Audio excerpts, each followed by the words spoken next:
Hellweg Radio. Also, wie funktioniert das jetzt? Asche bloß nicht rausmachen, haben Sie Immer gerade ein gesagt. Aschebett, 2, 3, 4, 5 cm. Darauf, je nach Ofengröße, 2, 3 Scheite. Über diese Scheite halb so große Scheite legen. Auch so 3, 4 Stück. Und über diese Scheite, also jetzt eine Hälfte, kommt ein Viertel. Auch wieder 3, 4 Stück. Es sieht ein bisschen aus wie so ein Jenga-Turm. Kennen Sie das Spiel? Jenga? Nee, das sagt Da, mir jetzt da nicht. muss man immer da sind auch immer 3 Stöcke nebeneinander und dann wird es genauso gekreuzt aufgeschichtet und da muss man aber immer versuchen, einen Stock wegzunehmen und Ja. oben drauf zu legen. Kenn ich. Ja? So, also 1, 1,5, 1 Viertel, 1 Achtel. Oben drauf nochmal die kleineren quer.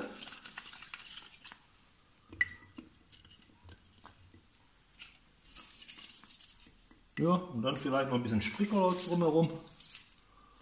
So, und da lege ich jetzt meinen Grillanzünder drauf.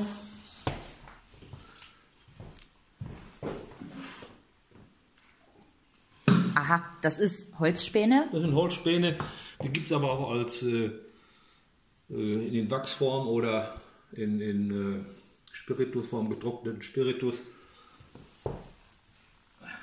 So, anzünden.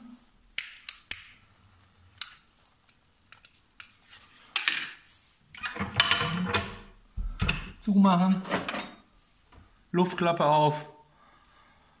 Und jetzt warten, bis das Feuer groß ist. Das hätte ich jetzt ganz anders gemacht. Wirklich Ja. so wie so eine Pyramide hätte ich das aufgebaut, ne? Die Stücke aneinander stellen. Ja, Vorteil dieser Anzündweise ist, wenn Sie jetzt draußen auf den Schornstein schauen, werden Sie sehen, dass nichts qualmt. Wenn Sie Winnetou machen, qualmt es von der ersten Minute an.